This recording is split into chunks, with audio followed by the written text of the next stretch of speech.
Sabay-sabay natin alamin ang mga kaganapan na nangyayari sa ating bansa.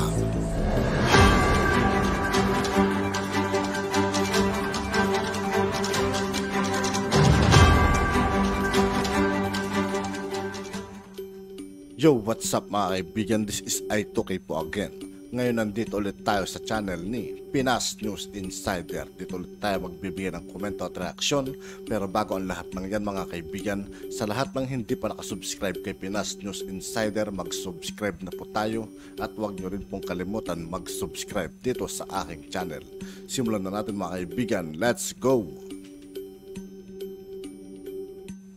Ito ang balita ngayon, viral ngayon sa mundo ng social media. Ang Tio Manoy Balita, isa sa mga informant ng dating PIDEA agent na si Jonathan Morales, nakilala na di umano matapos may magbigay ng clue na ito raw ay malapit kay Maricel Soriano at naging anak-anakan niya di umano ito. At sa pakiwari nila, ito ay walang iba kundi ang anak ni Willie Revillame na kapatid ni Maricel Soriano, at ito ay walang iba kundi si Meryl Soriano. Natikom ang bibig laban sa mga aligasyon at espekulasyon ngayon na kumakalat na ito di umano ang informant at gusto lamang daw di umano itong tulungan si Maricel Soriano. Ngunit ang tanong, totoo kaya ito mga kababayan? Pero bago ang lahat, kung bago ka pa lamang sa aming channel, please huwag kalimutang mag-like, subscribe at i-click ang notification bell para mas maging updated ka pa lalo sa lahat pa ng bagong video na i-upload namin. At eto na nga mga kababayan, sa pangalawang pagdinig ng Committee on Public Order and Dangerous Drugs patungkol sa PIDEA leak ay matapang na inilantad ng dating PIDEA agent na si Jonathan Morales ang mga taong nagtangkang umareglo sa kanya na ayon sa kanyang salaysay. Pagkatapos daw ng unang pagdinig kinabukasan, may taong pumunta sa kanilang bahay na nagpakilalang Romy Enriquez. Sa pamamagitan ng three-way conversation ay may ibang tao pa siyang nakilala. Kabilang dito si Eric Santiago na nagtratrabaho di umano sa Napurcom, na siyang nagsabi di umano sa kanya na interesado daw sa kanya si James Comar na isang Indian national. At ayon sa kanyang narinig na pinag-usapan ng tatlong tao pamamagitan ng isang video call na kahit ano daw ang hilingin nito ay ibibigay, wag lang daw itong dumalo sa pagdinig. At pinangakuan pa nga siyang gagawing direktor. At sa kanyang naging salaysay ay nabanggit pa nito ang pangalan ni First Lady Lisa Marcos na di umano'y kasali sa nagtangkang umareglo sa kanya. Gayunpaman, tinanggihan ng dating PIDEA agent na si Jonathan Morales ang naging alok sa kanya dahil hindi daw ito natatakot na sabihin ang buong katotohanan, lalo na't ang pag-uusap na iyon ay nangyari sa loob ng kanyang bahay kung saan nakunan mismo ng kanilang CCTV ang buong pangyayari. At dahil nga dito, marami tuloy sa ating mga kababayan ang tila nagtatanong kung sino si James Comar at bakit ito interesado sa dating agent ng PIDEA na si Jonathan Morales, na tila binigyang tugon naman ng controversial na vlogger na si Maharlika dahil ayon pa sa kanyang Facebook post, ito yung Comar na inutusan ni Lisa Ki na iaregluhin daw si Agent Morales. Ipatawag na ang dalawang to, unquote. Samantala, hindi naman mapigilan ng marami sa ating mga kababayan na magbigay ng kanilang hinaing at komento sa mundo ng social media. At ayon pa sa kanila, mukhang mauuwi sa wala ang lahat. Need talagang lumabas ng informant at ipakita ang pictures. Yun ang mas matibay na ebidensya ni Morales at Maharlika. Kita naman nila walang aksyon. Sila na mismo ang dapat magsiwalat. Parang wala na tayong maaasahan sa next hearing nila. Tapos parang last hearing na rin nila. Kaya taong bayan na lang talaga ang dapat gumawa ng aksyon. Nakakaiyak ang sitwasyon ni Morales. Ipinagtanggol lang niya ang kanyang tungkulin bilang PIDEA investigator at siya ay anit sa kanyang trabaho. Tapos siya pa ang masama. Sir Morales, para sa akin isa kang hero para sa mamamayan. Lord, please protect this man. The truth will prevail. Ayan na, klaro na ang ebidensya. Pero parang wala naman silang pakialam sa mga taong umareglo kay Morales. Nako, parang katulad ng ibang hearing, wala pa ring patutunguhan. Sino ba si James Comar? Bakit siya umaareglo kay Morales? Bakit magkaka-interes ang isang negosyanteng Indian sa isang dating PIDEA agent. Gayong magkaibigan naman pala si Lisa at Comar. And ang nakita kasi ng taong bayan ay yung hindi patas na katanungan at yung the way kayo tratuhin. Yun ang nakaramdaman ko na parang sinisindak kayo, tinatasan kayo ng boses, hindi pa man lang bumubuka ang inyong bibig, talagang parang gusto na kayong lamunin ng buo. Okay, doon sa katanungan, okay, ni Senator Jinggoy Estrada, doon tinitira niya yung kredibilidad ninyo. 'Di ba? Yung mga past, cases na kinasangkutan nyo na most of them ay dismissed na. If you talk about credibility, alam niyo po ba, which is na-post ko to kanina sa aking Facebook page, na si Jinggoy Estrada ay convicted sa bribery? Ay, hindi po. Ay, totoo po ba na convicted siya sa kasong bribery? Yes. Ito po, babasahin lang natin ng sa inyo, mabilisan. Alright? Okay. Alright, ito. Actually, nasa balita po ito Ito, pna.gov.ph. Alright? Basahin ko sa inyo ha. This was, kailan to? Dated January 19, 2024. Jinggoy Estrada, acquitted of plunder but convicted of bribery.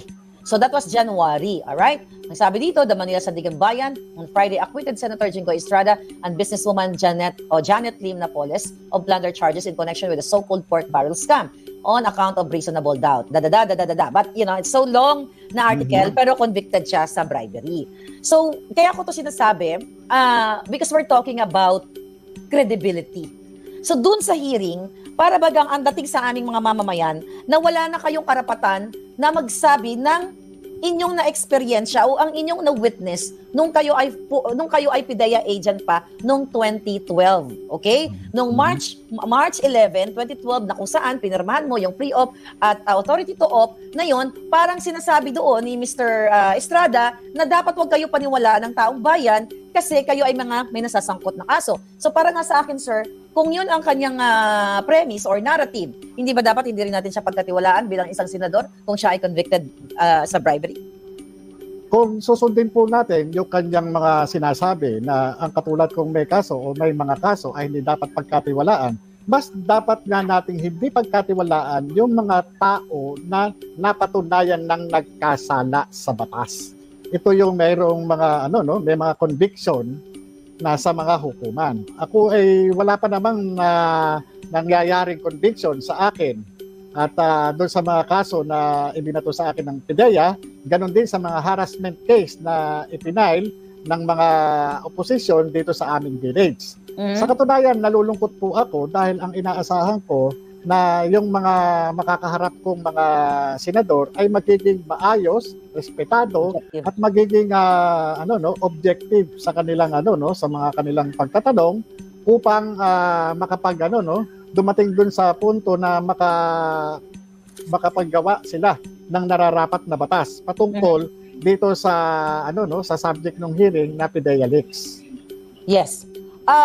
Doon po kasi talagang ito, hindi ko lang to sentimiento. It's the same thing sentiments na naramdaman namin nung first hearing na imbis na tanungin ka tungkol sa subject na si Marcos Jr. ay dapat aarestuhin o i-raid noong March 11 of 2012 doon sa 46C, doon sa Rockwell na yon. Pero ang naging line of questioning ni Senator Jinggoy Estrada na I hope makabawi siya sa second hearing will still give him a chance. Okay? Ako, I was trying to understand him, okay? Na sana, talagang, katulad kay Senator Bato, na pinilit nating intindihin, sana sa second hearing ay magpakitang gilas muli si Senator Jinggoy Estrada because of this clamor ng taong bayan, na yung line of questioning niya is attacking your personality. So, ang question, sir, ano yung that time na ini-interview at ina-atake itong mga mga kaso na kinasasangkutan na karamihan sa mga yun na-acquit ka naman at walang conviction. Ano yung moment na yun? Dalhin mo kami doon sa moment na yun. Ano yung pakaramdam mo na isang taong lingkod bayan na gusto lamang na magkaroon ng maayos na batas dyan sa PIDEA na hindi nga dapat naglilik ng mga dokumento at maayos ang kanilang pamumuno. So ano yung pakaramdam mo? Alam nyo, yung parang sabi ko nga, mukhang nagkamali ako ng mga, ng institusyon na nilapitan, ano, para magkaroon ng ng pagbabago doon sa mga batas na ipinatutupad patungkol doon sa mga document security at saka doon sa mga ganyan, mga classified classified documents o classified information. Sa paniniwala ko, kaya ako sumulat sa Senado ay dahil magkakaroon ng tamang kasagutan. At bilang mga framers ng ng ating mga batas o bumabalangkas ng batas, ang inaasahan ko ay magkakaroon ng matamang pakinig at aalamin talaga kung ano yung mga punot dulo o paano nangyari ito, no? Ngayon, ang kinagulat ko ay yung ginawang pag-atake sa aking personal na pagkatao. At nasagot ko naman na ito na-comply ko na doon sa PIDEA Recruitment Committee at sa katunayan, nabigyan na ako ng order, nabigyan na ako ng appointment para makapasok. Nagtataka nga ako, lipas na wala na rin ako sa PIDEA. Kumbaga sa irrelevant na itong mga issue na pilit nilang ibinabangon. Particular si Senator Jinggoy Estrada. Pilit niyang talagang ginagawang basihan yung aking mga pagkakaroon ng kaso o yung naging mga pagkakamali noon na naayos naman, na nagkaroon naman ng mga solusyon. Sa katunayan, yung sabi ko nga, natanggap ako ng PIDEA dahil nga wala akong mga pending cases, lalo na doon sa dahil magre-reflect naman doon sa service record. So nagtataka talaga ako sa kanya, ano ang motibo? Ano ang dahilan? Bakit ganun niya ako itrato samantalang mas maganda siguro kung ang itatanong niya sa akin ay yung tungkol doon sa pagbabalangkas ng batas para magkaroon ng nararapat na batas patungkol dito sa subject ng Senate hearing. Yun po. So, you know what, alam ko kasi nakikinig sa atin ng mga senador. Kahit na yung si Bitong, inamin niya, di ba, na siya ay nakikinig. Ako, Senator Jinggoy Estrada, kung yung bunganga ko parang Armalite lang, na talagang dismayado ako sa'yo, dahil nga yun din ang testamento o testimonya o sentimiento ng taong bayan, hindi ka namin kaaway. Okay? Hindi ka kaaway ni Mr. Morales, hindi kita kaaway. We are here para ilabas yung aming hinaing. So sana, as a senator, patunayan mo sa amin sa next hearing na nasa tamang landas ka. Pero, Mr. Morales, gusto kong tanungin na paulit-ulit na sinasabi ni Senator Jinggoy Estrada na, kung sino-sino mga dinadamay mong pangalan dito Parang dinamay mo lang kung sino-sino. So parang, ang dating sa taong bayan, nag-conduct ng Senate hearing because of gawa-gawa lang na pangalan mo na parang ang dating sa amin, si Morales ay one day, nung April tours, kailan ba? Nung April 30, before April 30, gumawa-gawa ng eksena para lang siya maimbita dyan sa Senate at nilagay ang pangalan ni Maricel Soriano at pangalan ni Bongbong Marcos. Hindi masyado nabigyan ng pansin yun sa Senate Gusto ko po mag-comment kayo dito sa atin. Kasi talagang nakatutok sa atin. Ano yung gusto nyo sanang sabihin doon? Unang-una, yung sinasabi niya nga gawa-gawa lang at ako lang yung nagpakalat yan. Ako yung, unang-una, wala akong mapapala dyan.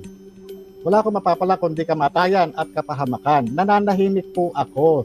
Itong, itong mga classified documents at classified information, noon pa pong 2012 nangyari yan. Nag-umpisa po yan noong aking makunan ng statement, ma-interview, yung confidential informant. Sa akin, ginawa ko lamang po yung trabaho ko. Yun lamang po, doon lang po ako. Wala po akong masama na man dyan dahil yung mga dokumento na yan nasa opisina. Kung ako man may masamang motibo, bakit hindi noong 2016 nang tumakbo si si politician Bongbong Marcos bilang Vice President?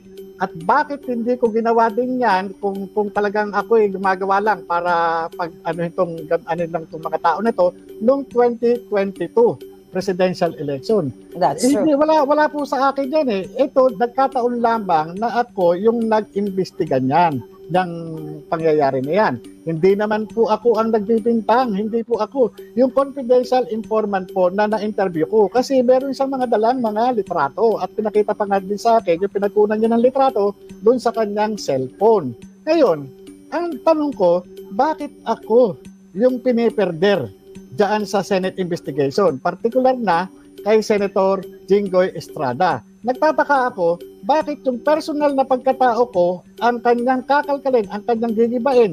Dahil ba ang nasasangkot ay si Pangulong Marcos? O dahil ba ang nasasangkot ay si Maricel Soriano na kanyang kapwa-artista? Nakita naman natin na itong si Binibining Maricel Soriano na isang artista ay kinumpirman niya yung address na nakalagay doon sa isa sa mga classified documents. Yes. At inamin niya na siya ang may-ari ng particular na unit doon sa Rockwell na 46C. At ito nga, ayon sa kanya, di umano, ito raw ay naimbenta na niya noong 2012.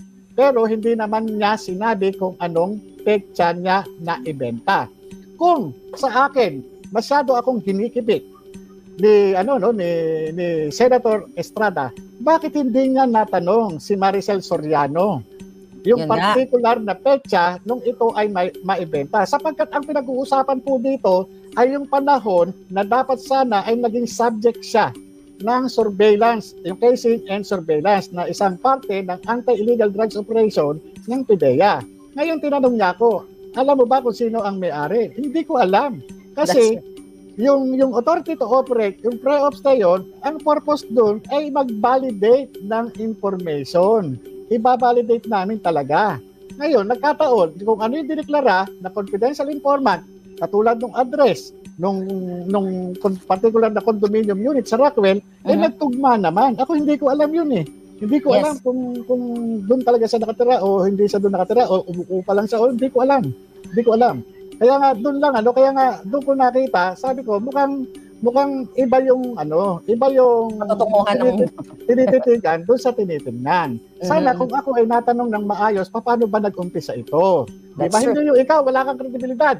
Ikaw ganito, may kaso ka. Ikaw marami kang kaso. Sapat po ba yon na ako ay dapat hindi pagkatiwalaan? Paano po siya? Siya po pala ay isang convicted. Dapat din po ba natin isang pagkatiwalaan? Katulad ng ginagawa niya sa akin? Ako naniniwala, dito sa ating bansa, pantay-pantay. Meron tayong batas. Di ba? Kaya nga tayong merong batas para meron tayong sundin. Magkaroon tayong ng kaayusan. Pero sa nakikita natin, paano kung ang isang senador na mismong gumagawa ng batas ay sila mismo ang tila sumasalaula sa mga ito. Di ba?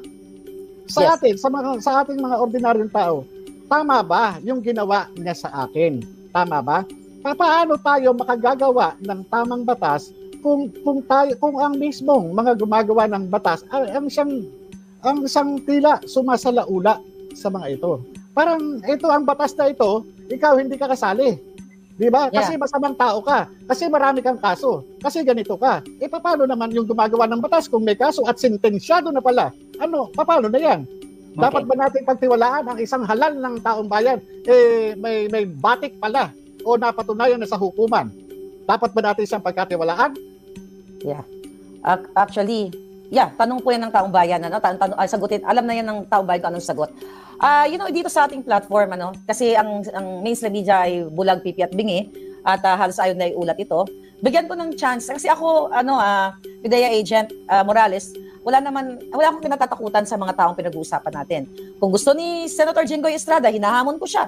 Magpa-interview siya sa akin para masagot niya to, yung katanungan. Tama ba? Para makasagot, hindi opisyal, wala sa Senado. Kumbaga, dito tayo sa publiko, makikita. So I hope, I'm willing. Lahat kahit sino sa kanila na gusto nyo, na feeling nyo, aping-api kayo dahil this is my channel, Maharlika, then, you are free to contact me. Kahit sino kayo, kahit si Lasso, kahit si Morales. Si Bitong. Lahat kayo. Pwede kayong magpa-interview dito para mabigyan kayo ng limelight. Ito ang aking email, maharlikanetwork@protonmail.com. Ayan, screenshot nyo na yan. Balik ako. Sir, yung property ni Maricel Soriano ay naibenta noong may balita sa internet na nakuha namin. Scoop News, award-winning actress Diamond Star Maricel Soriano has reportedly moved into a new home in North Green Hills, San Juan 2 weeks ago. And now, neighbor of former Philippine President Joseph Estrada. Okay? So March nangyari, March dapat i-raid nyo yung kanyang bahay sa 46C, March, April, May, June, July, August, September, October. Like 6 months after, lumipat si Maricel Soriano at naibenta niya ang kanyang bahay sa 46C. So, hindi lang natin alam kung kailan nabenta, April ba, May ba, June, July. Pero, kung titignan mo yung article, kung October siya lumipat sa kapitbahay na si Erap, malamang October October niya nabenta. So, that's, yung date na yan, tapos na. I mean, tapos mo na sulat doon sa pre-op, auto ready to op, itong kanyang address na siya nga ay allegedly sangkot doon sa Pulburon at kasama si Bongbong Marcos. So, just to let for your information. Now, Mr. Morales, let's talk about doon sa pag-admission ni Maricel doon sa address niya. Inamin niya na yes, doon siya nakatira. Pero yung questioning ulit sa kanya ni Senator Bato, wala tayong kinikilingan dito. Lahat kailangan boljakin. Parang ang sabi ng ating mga kababayan, para siyang bini-baby. At bini-baby ni Senator Robin Padilla. O kasama si Jinggoy doon. Kasi parang siya yung parang ang datingan nila, parang bow na bow or praise, pinipraise si Maricel na parang thank you at nakarating kayo dito, So, doon tayo sa 46C muna na admission niya. Ano yung impact sa'yo nun? Alam nyo, yung nagkaroon ng pagkukulang doon sa follow-up question sana. Doon sa sa'yo ba yan, yung 46C na yan. Ikaw ba ay mayroong pagkakataon na tumatanggap ng bisita? That's true. Diyan sa condo unit mo. Sa nangyari kanina, nagmistula akong isang akusado o isang suspect yun nga po, naramdaman namin. Na halos ipako sa krus. Sa kaalaman ng lahat, ako po ay nag-imbestiga lang. Ako po ay kumuha lang ng salaysay. Ako po ay nag-entertain lang ng confidential informant. Yung confidential informant po na yon, nagtiwala lamang po sa PIDEA. Yung importante po sa amin lalo na sa alagad ng batas, importante po ang mga informant. Hindi lahat ng pagkakataon makakahuli ka sa pamamagitan ng plain view doctrine o ng mga inflagrante delito. Kinakailangan mo pa rin ang tulong ng community. Kaya nga pagkaganyan, may mga informant na ganyan, kadalasan na talagang marami kang makukuha mga trabaho na malalaki. Doon sa kanina, sabi ko nga, parang nagkaroon ng pagkukulang. Hindi ko naman sinisisi yung mga senador na nagtatanong kanina, pero sabi ko nga, sana talagang in-address talaga ng tatanungin lang naman kung ayaw sagutin ni Maricel Soriano, karapatan naman niya na i-invoke yung kanyang constitutional rights, di ba? Yun nga nakulangan at nasabi naman ni Senator Bato kanina na dahil nakita nga niya, siguro humanitarian nakita niya daw na nangihinig. Parang nanghina, o nanghihina dahil na yun naman po ang Pero yung nga lang, sa akin nga kanina, sabi ko nga, ba kasalanan ko? Bakit? Mistula akong tinuring na akusado. Wala naman akong inakusahan.